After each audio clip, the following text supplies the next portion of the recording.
Oi, tudo bem? Hoje quero falar sobre os pais apostólicos, que é como uma continuação do Novo Testamento.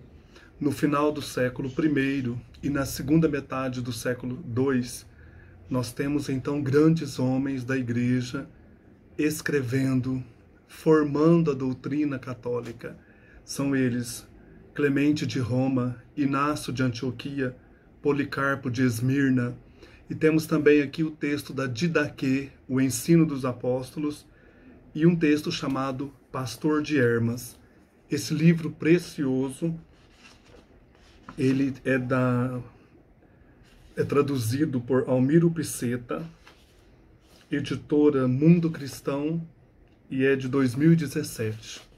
É interessante ler isso aqui após terminar o Novo Testamento, porque você tem esse prolongamento da igreja primitiva.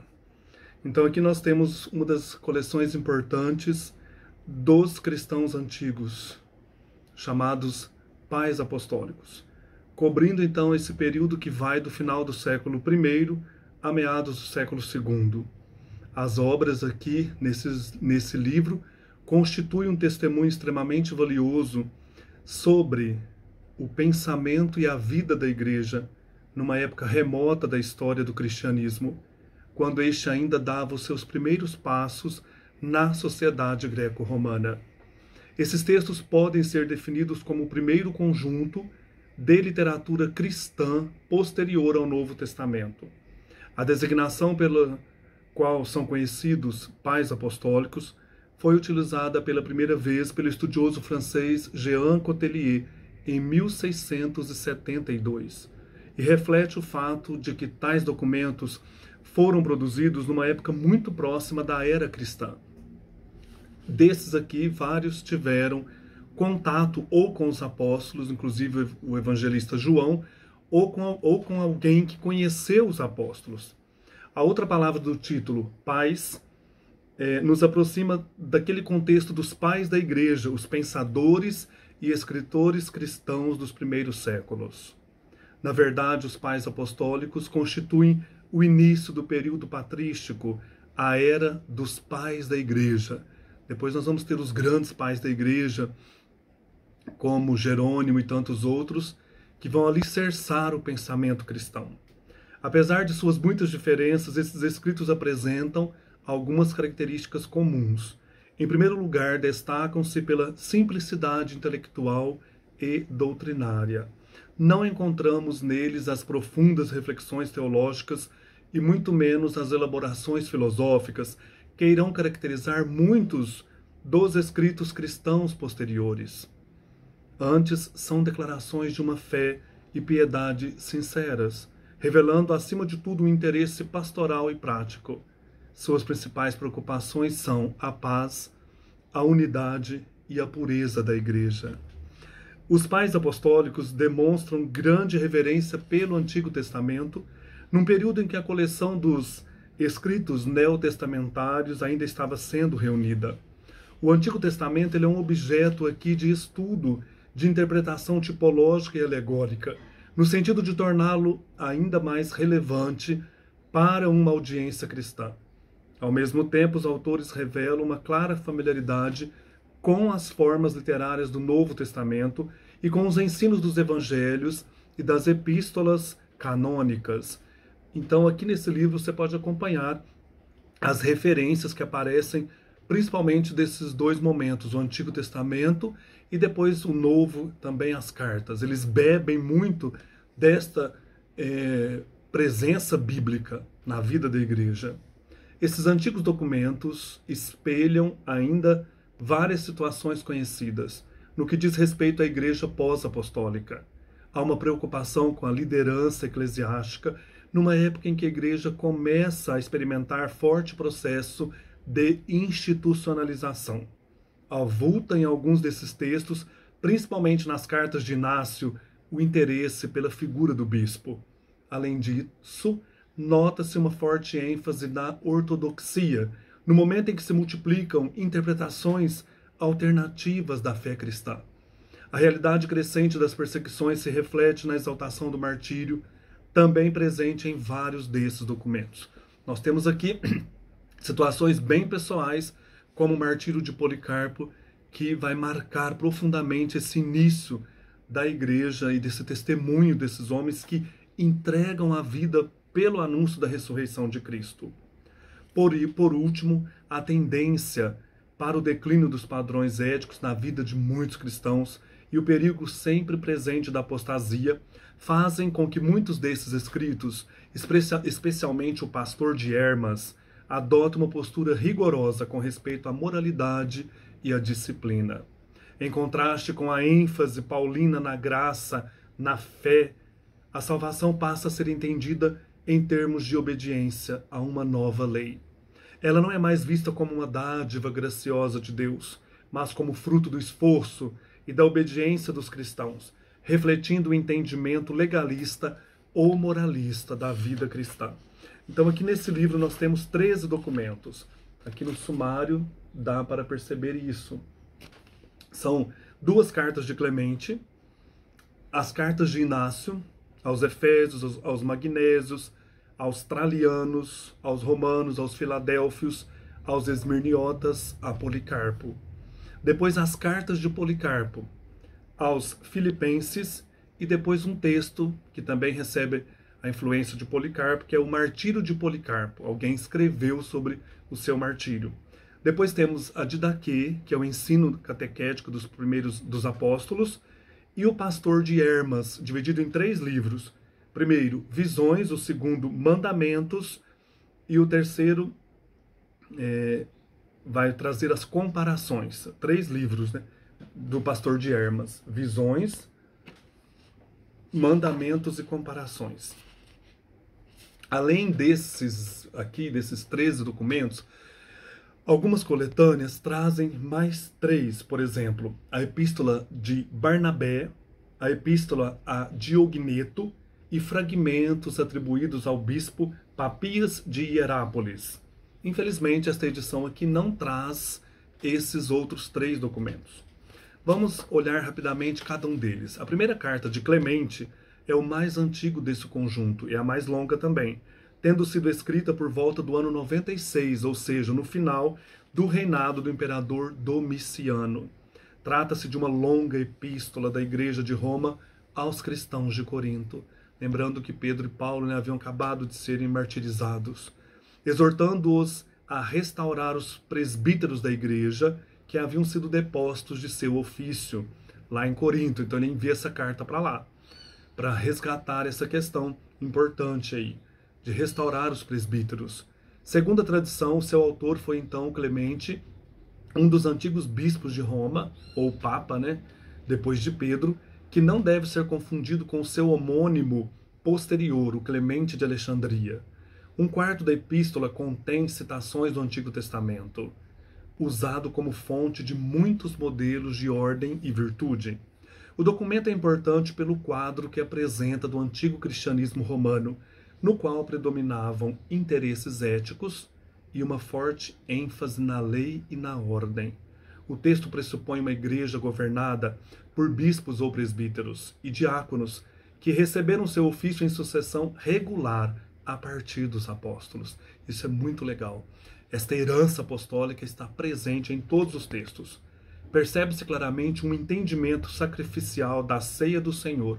E no capítulo 25, há uma curiosa alusão ao mito pagão da fênix. A epístola foi tão apreciada na igreja antiga que por algum tempo os cristãos do Egito e da Síria quiseram incluí-la no cânon do Novo Testamento. Claro que eu vou ler esse capítulo 25, em que Clemente de Roma alude a esse mito tão conhecido da fênix, para falar da ressurreição de Cristo. Olha que interessante. Observemos o fantástico símbolo que vem do Oriente Próximo de nós, isto é, da Arábia. Lá existe uma ave chamada fênix. É a única de sua espécie e vive 500 anos. Quando se aproxima o tempo de sua partida e morte, ela constrói um ninho funerário com incenso, mirra e outras especiarias. E quando chega a sua hora, ela entra no ninho e morre. Sua carne se decompõe, produzindo um verme, o qual se nutre das secreções da criatura morta e desenvolve asas. Quando está plenamente desenvolvido, ele apanha um ninho funerário contendo os ossos de seu predecessor e consegue carregá-los da Arábia até a cidade egípcia chamada Heliópolis. Em plena luz do dia, para que todos possam ver, pousa no altar do sol e ali deposita os ossos. Em seguida, empreende a viagem de volta para casa. Os sacerdotes conferem, então, as datas em seus registros e descobrem que o fato se deu depois de um lapso de 500 anos. Então, usando esta imagem para falar da ressurreição de Cristo e assim por diante. É uma carta muito legal. A segunda carta, que é tida aqui de Clemente, ela foi designada de maneira incorreta. Na verdade, ela não é uma carta e nem pode ser atribuída ao bispo romano já mencionado. Trata-se do mais antigo sermão cristão conhecido. Então, ela é um sermão anônimo, na verdade. Não é de Clemente. Recebeu esta denominação de maneira errada. Sermão anônimo, comumente denominado segunda carta de Clemente aos Coríntios. E aqui, talvez ela tenha sido escrita por um presbítero anônimo antes da metade do século II, possivelmente em Alexandria, no Egito. Borbulhava em Alexandria, em Antioquia e em Roma o cristianismo. Tem em vista exortar os ouvintes a uma vida de pureza moral e firmeza nas perseguições, enfatizando a necessidade de arrependimento e boas obras. A homilia combate ideias gnósticas, coloca os escritos apostólicos em pé de igualdade com o Antigo Testamento, que na época é conhecido como a Septuaginta, e apresenta o curioso conceito da Igreja como a continuidade da encarnação. Esse documento também foi tido em alta estima na Igreja Antiga. Vale a pena conhecer. Eu vou ler o início dessa homilia, desse sermão. Irmãos, nós devemos pensar em Jesus Cristo como pensamos em Deus, vendo-o como juiz dos vivos e dos mortos. E não devemos desprezar nossa salvação, pois quando a desprezamos, pouco esperamos receber. E aqueles que ouvem falar dela como se tratasse de uma questão insignificante, cometem um erro. E nós também cometemos um erro quando não nos damos conta de onde, por quem e em que circunstâncias fomos chamados, e de quanto sofrimento Jesus Cristo suportou por nós. Como então vamos recompensá-lo por isso? Ou que pagamento é digno de sua dádiva a nós? Quantas bênçãos lhe devemos? Pois ele nos deu a luz, como um pai nos chamou de filhos, resgatou-nos quando estávamos perecendo. Como então vamos louvá-lo ou como vamos recompensá-lo pelo que recebemos? Nossa mente estava prejudicada, adorávamos pedra e madeira, ouro e prata e bronze, as obras dos homens, e toda a nossa vida nada mais era que morte. Assim, quando estávamos envoltos em trevas e nossos olhos estavam repletos dessa névoa, por vontade dele recuperamos a visão e nos livramos da nuvem que nos envolvia. Pois ele teve compaixão de nós e com sua ternura nos salvou, porque viu nosso grande erro e ruína e concluiu que não tínhamos nenhuma esperança de salvação, a menos que ela viesse dele. Pois ele nos chamou quando não éramos nada, e do nada determinou nossa existência. Muito lindo isso aqui. Depois nós temos várias cartas, 7 cartas de Inácio de Antioquia, que foram escritas no início do século II, durante o reinado de Trajano, quando o idoso bispo Inácio foi conduzido a Roma por um destacamento de soldados, a fim de ser executado. Então essas cartas são bem pessoais. No caminho ele passou por Filadélfia e depois por Esmirna, onde foi saudado pelo bispo Policarpo e por representantes da igreja de Éfeso, Magnésia e Trales. De Esmirna ele escreveu cartas às igrejas que enviaram essas delegações e a Roma. Rumando para o norte, fez nova parada em Troade, de onde escreveu às igrejas de Filadélfia e Esmirna e ao colega Policarpo. Então, observar esta amizade entre os dois bispos, Inácio de Antioquia, grande mártir do início do cristianismo, e Policarpo, que é esse idoso também, que vai depois passar pelo martírio. Aqui teremos o relato do martírio de Policarpo. Essas cartas simples, pessoais e fervorosas são dominadas por várias preocupações. Elas defendem a unidade da igreja, acentuando a obediência ao bispo que governa cada comunidade local.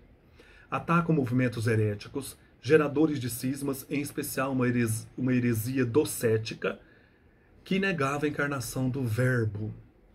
Por fim, valorizam grandemente o martírio cristão. Inácio se evidencia por sua paixão, intensidade e profunda devoção a Cristo. Na Epístola aos Esmirniotas, a expressão Igreja Católica surge pela primeira vez na literatura cristã. Quero ler um trecho da Epístola de Inácio aos Romanos. Aqui é bem conhecida, quando ele diz que quer se tornar pão de Cristo. Ele quer se tornar alimento das feras. Olha que interessante. Ele: estou me correspondendo com todas as igrejas e pedindo-lhes que entendam que vou morrer deliberadamente por Deus. Isto é, se vocês não interferirem. Que o pessoal, mesmo de Roma, que essa carta é endereçada a eles, e essas delegações que vinham de outras igrejas, queriam arrumar um jeito de tirá-lo das mãos dos soldados romanos. Ele fala: não, eu lhes suplico, não me façam uma gentileza inoportuna. Deixem-me ser alimentado de feras selvagens. Deixem-me ser alimento de feras selvagens. É assim que posso chegar a Deus. Coragem, né? Sou trigo de Deus e vou ser triturado pelos dentes das feras selvagens para ser transformado em pão puro para Cristo. Eu preferiria que vocês atiçassem as feras para que elas possam ser meu túmulo e para que não sobre nem um resquício de meu corpo. Assim, quando eu for adormecido, não serei mais um fardo para ninguém. Então serei um verdadeiro discípulo de Jesus Cristo, quando o mundo não mais ver meu corpo. Orem a Cristo por mim, a fim de que por esse meio eu possa me tornar um sacrifício para Deus. Não lhes dou ordens como Pedro e Paulo. Eles eram apóstolos, eu sou um condenado. Eles estavam em liberdade, eu ainda sou um escravo. Mas se eu padecer, serei emancipado por Jesus Cristo, e unido a Ele ressuscitarei para a liberdade. Mesmo agora, como prisioneiro, estou aprendendo a renunciar a meus desejos pessoais. Muito forte essa carta, né? É interessante se a gente pudesse fazer esse exercício de leitura, meditação. Parece que você está conhecendo mesmo ali essa vida intensa dos primeiros cristãos. São 7 cartas profundas e belas. Depois nós temos, depois das cartas, aqui nesta edição, 2 escritos relacionados ao outro bispo, Policarpo de Esmirna. É um colega mais jovem de Inácio, nascido por volta do ano 70. Pouco após o encontro com o idoso Inácio, ele escreveu uma carta aos filipenses em resposta a diversos pedidos desta igreja. Entre tais solicitações estava uma coleção das cartas de Inácio, o envio de uma delegação para dar assistência à igreja de Antioquia e a situação de um presbítero chamado Valente e sua esposa, que haviam sido disciplinados por desonestidade em questões financeiras. O principal interesse dessa singela carta, a primeira, está no amplo uso que faz dos escritos do Novo Testamento, principalmente os evangelhos sinóticos, Atos dos Apóstolos, cartas paulinas e a primeira carta de Pedro. Além disso, ele utiliza material da primeira carta de Clemente e faz alusões às cartas de Inácio. Então é interessante observar essa primeira carta aqui de Policarpo. Carta de Policarpo, bispo de Esmirna, aos filipenses. Policarpo e os presbíteros que estão com ele, a igreja de Deus, que reside em Filipos, que a misericórdia e a paz lhes sejam multiplicadas da parte de Deus Todo-Poderoso e de Jesus Cristo, nosso Salvador. Alegro-me com vocês imensamente em nosso Senhor Jesus Cristo, pelo fato de vocês terem acolhido os modelos do verdadeiro amor e, aproveitando a oportunidade que tiveram de terem ajudado em sua viagem aqueles homens que estão presos em correntes, que nos santos ajustam-se bem, pois são de fato os diademas dos verdadeiros eleitos de Deus e de nosso Senhor.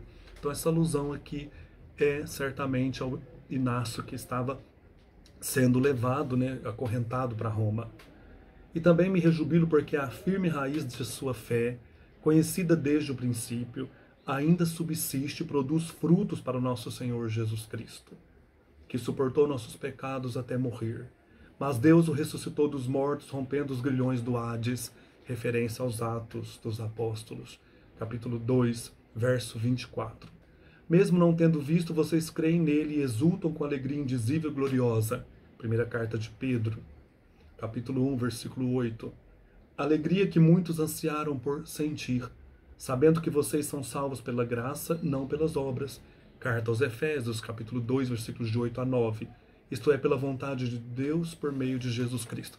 Fiz questão de citar aqui, está entre aspas, para vocês perceberem, né, como que esses escritos eles utilizam da espiritualidade do Novo Testamento e das cartas dos apóstolos. O segundo documento aqui atribuído, né, à espiritualidade de Policarpo é a narrativa de seu martírio, em uma carta da igreja de Esmirna à igreja de Filomélio, na Frígia. O documento relata a prisão, julgamento e execução desse bispo, morto na fogueira aos 86 anos, provavelmente em 155 ou 156, durante o reinado do imperador Antonino Pio. Trata-se do mais antigo relato de um martírio cristão, fora do Novo Testamento, e também o mais antigo testemunho sobre a veneração dos mártires. A narrativa se destaca por sua simplicidade e por sua tocante descrição da fidelidade e coragem de Policarpo. Sua oração no capítulo 14 representa o tipo de oração eucarística de consagração que era usado em meados do século II em Esmirna. Então é muito interessante essa segunda carta, que na verdade vai relatar o martírio. Daqui nós acompanhamos tudo, olha, todo esse momento terrível, né, do martírio. É uma carta anônima, martírio de Policarpo, bispo de Esmirna, relatado na carta da igreja de Esmirna à igreja de Filomélio. Eu quero ler esse trecho então desta oração que ele faz no momento de ser morto. Assim eles não o pregaram, mas o amarraram, e com as mãos atadas atrás das costas, como um nobre carneiro retirado de um grande rebanho e preparado para o sacrifício, um holocausto pronto e aceitável a Deus, ele ergueu os olhos para o céu e disse: Senhor Deus Todo-Poderoso, Pai de teu bem-amado e abençoado servo Jesus Cristo, por meio do qual nós recebemos pleno conhecimento de ti, o Deus dos anjos e dos poderes, e de toda a criação e de todas as espécies de justos que vivem na tua presença. Eu te bendigo porque me consideraste digno deste dia e hora, para eu tomar meu lugar nas fileiras dos mártires, tomar minha parte na taça de Cristo, visando a ressurreição para a vida eterna da alma e do corpo, na imortalidade do Espírito Santo, entre os quais eu possa ser recebido neste dia como um sacrifício rico e aceitável, exatamente como tu preparaste e revelaste de antemão e realizaste, tu que és o verdadeiro Deus sem nenhum dolo. Por isso e por tudo eu te louvo, te bendigo, te glorifico, por intermédio do eterno sumo sacerdote celestial Jesus Cristo, teu amado servo, por meio do qual a ti seja a glória com ele e o Espírito Santo agora e nas futuras eras. Amém. E o relato da morte, né? E quando ele havia concluído o amém, pondo fim à sua oração, os homens encarregados da fogueira atearam-lhe fogo. E quando a chama irrompeu, nós testemunhamos um milagre, nós a quem nos foi dado ver, e fomos preservados para relatar aos outros o que aconteceu. Pois o fogo tomou a forma de um recinto abobadado, como uma vela inflada pelo vento, formando uma parede em volta do corpo do mártir. E lá estava ele no meio, não como carne ardendo, mas como pão assando, ou como ouro e prata sendo refinado numa fornalha. E nós sentimos um aroma doce como sopro de incenso e de alguma preciosa especiaria. Muito interessante isso aqui. Depois nós temos a didaquê, ou ensino, às vezes denominada a doutrina dos 12 apóstolos. É uma compilação. Isto é, um documento composto de materiais de diferentes origens. Os 6 primeiros capítulos contêm um conjunto de instruções morais conhecido como os 2 caminhos, da vida e da morte. Este documento se encontra em uma versão diferente no final da Epístola de Barnabé, que é esse outro texto que nós não temos aqui. O compilador teria incluído no texto judaico original uma boa quantidade de conteúdo cristão. A segunda parte, dos capítulos 7 a 15, é um manual eclesiástico mais antigo que se conhece, estabelecendo regras simples para a conduta de uma congregação rural.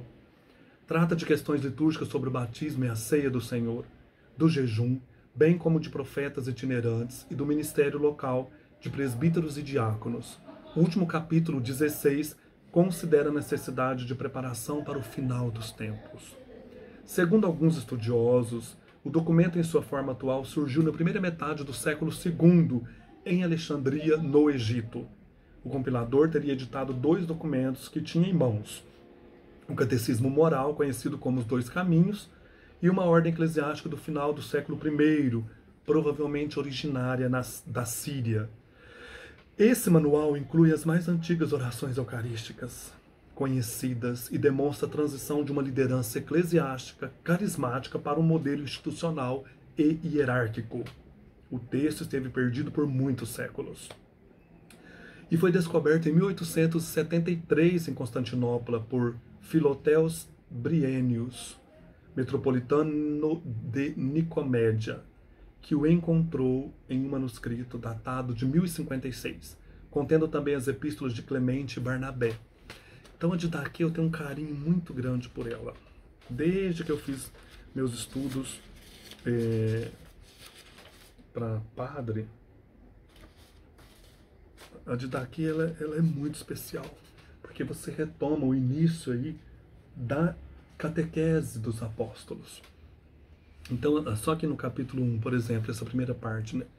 O ensinamento do Senhor para os pagãos pelos 12 apóstolos. Então a palavra didaquê significa ensino. Há 2 vias, uma da vida, outra da morte, e entre as duas há uma grande diferença. Ora, este é o caminho da vida. Primeiro você deve amar a Deus que o criou, e em segundo lugar, amar ao próximo como a si mesmo. Em tudo aquilo que você não quer que façam contra você, você não deve fazer contra os outros. A regra de ouro, já que é antiga, né? já aparece aqui nessa primeira parte. E com essas máximas nos ensinam é o seguinte: abençoe os que o amaldiçoam e ore por aqueles que o maltratam. Mais ainda, jejue por aqueles que o perseguem. Por que mérito tem você se amar aqueles que o amam? Esse não é o modo de agir dos pagãos? Mas você deve amar os que o odeiam e assim não terá inimigos. Abstenha-se de certas paixões carnais. Se alguém o ferir na face direita, ofereça-lhe também a outra, e você será perfeito. Se alguém o forçar a caminhar 1 milha, vá com ele 2. Se alguém quiser roubar-lhe a túnica, deixe que ele leve também a capa. Se alguém lhe tirar sua propriedade, não a peça de volta. De qualquer modo, você não se sairá bem. Dê a todo aquele que lhe pedir, não lhe exija que o devolva. Pois o Pai quer que suas dádivas sejam compartilhadas por todos. Feliz é o homem que dá como lhe ordenam os mandamentos, pois ele é inocente. Mas ai do homem que recebe. Se receber por estar necessitado, será inocente. Mas se ele não estiver necessitado, terá de submeter-se a um julgamento para se saber por que recebeu sua dádiva e para que finalidade. Ele será lançado no cárcere e terá sua atuação investigada, e não sairá de lá até pagar o último centavo. De fato, há outro ditado relacionado com esse: deixe sua doação suar em suas mãos, até você saber a quem entregá-la.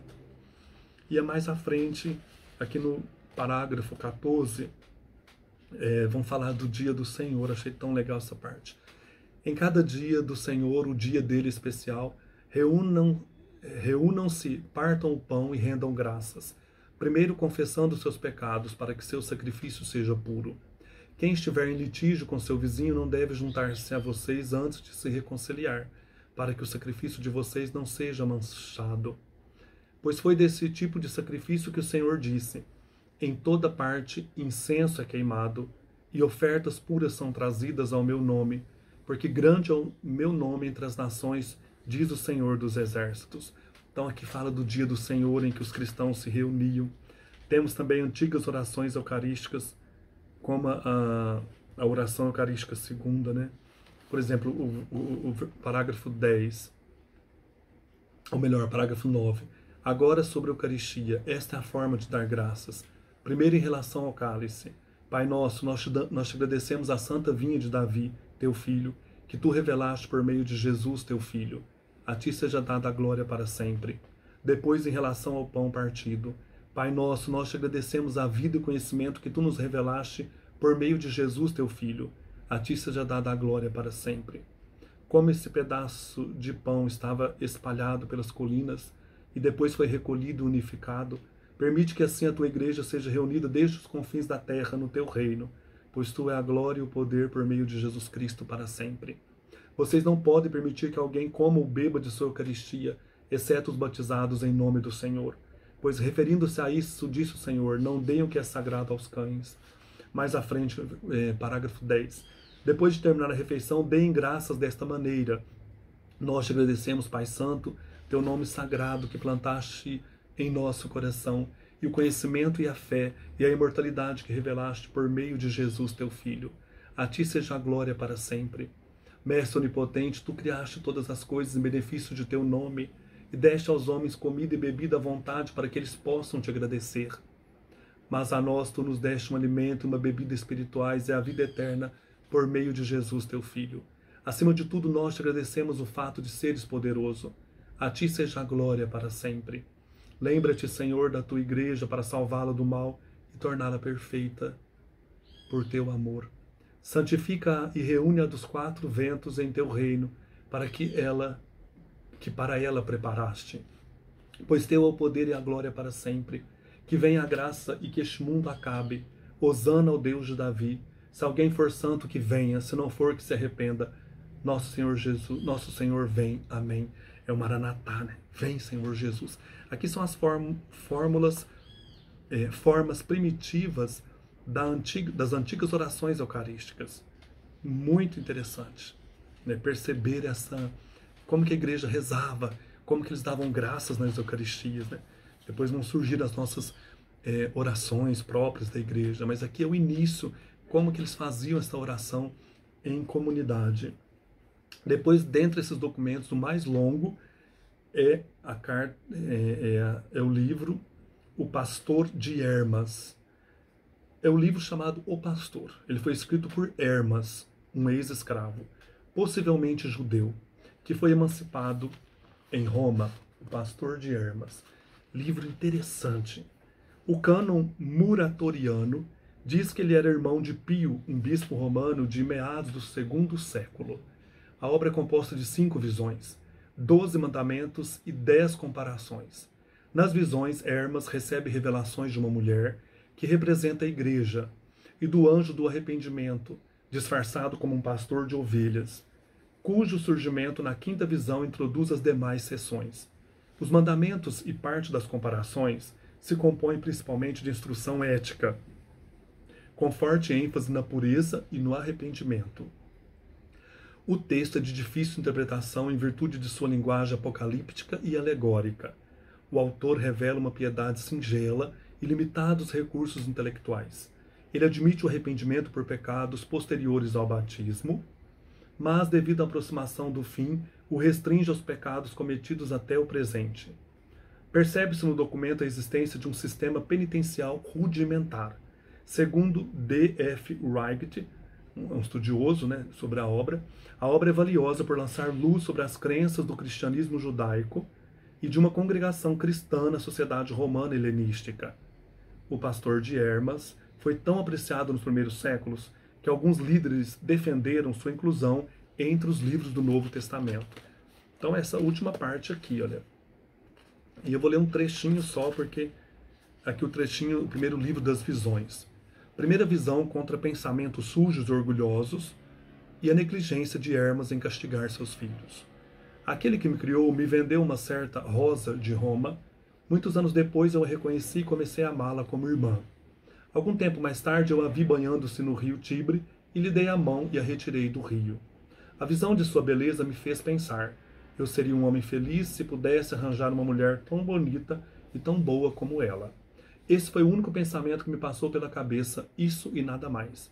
Pouco tempo depois estava eu a caminho da aldeia enaltecendo as criaturas de Deus e pensando em como eram magníficas e belas as poderosas quando caí no sono. E o Espírito me arrebatou e me levou para um lugar descampado, por onde homem algum poderia viajar, pois se situava no meio de rochas.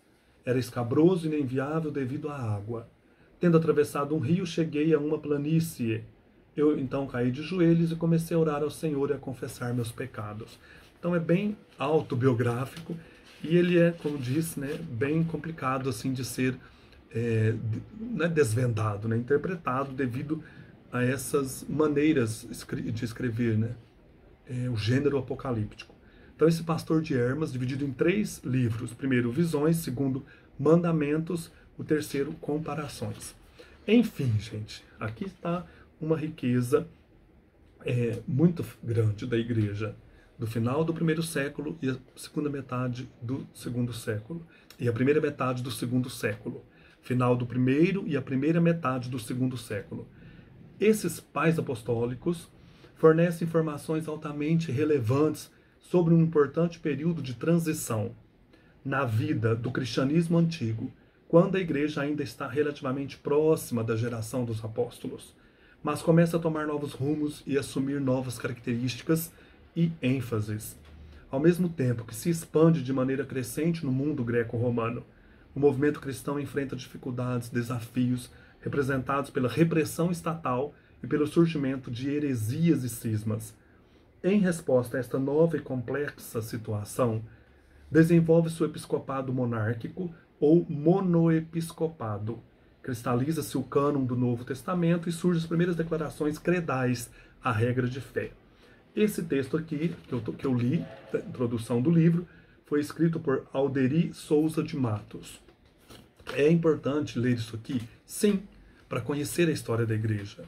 E um dos recursos mais essenciais para o estudo histórico e teológico do cristianismo são as fontes primárias, os documentos originais produzidos pelos personagens, instituições e movimentos dessa imensa e antiga tradição religiosa. Então é preciso conhecer as fontes. Tais textos nos colocam em contato direto com as nascentes espirituais e intelectuais da herança cristã, fazendo-nos sentir as inquietações, os anseios, as lutas e as convicções de outras eras. Ao lado de elementos particulares, limitados ao tempo em que foram produzidos, esses escritos apresentam temas e desafios com os quais os cristãos atuais ainda se identificam plenamente, muitos séculos depois. Esses chamados pais apostólicos são célebres não por sua qualidade literária, teologia elaborada ou ideias criativas, e sim por seu pioneirismo.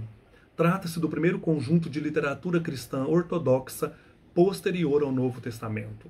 Eles são o melhor testemunho de que dispomos e sobre várias questões o único testemunho acerca do que estava ocorrendo em um dos períodos mais obscuros do cristianismo antigo, o final do primeiro século e a primeira metade do segundo. Pais apostólicos estão aí para serem degustados. São cartas, relatos que abordam questões centrais da fé e iluminam um período importante do cristianismo, muitas vezes obscuro, mas você lendo isso, você tem perspectivas diferentes, teológicas, criando, assim, para a nossa vida de fé, um fascinante mosaico do pensamento cristão, do final do primeiro século até a primeira metade do segundo século. Pais apostólicos, Clemente, Inácio, Policarpo, a Didaquê e o Pastor de Hermas. Um abraço.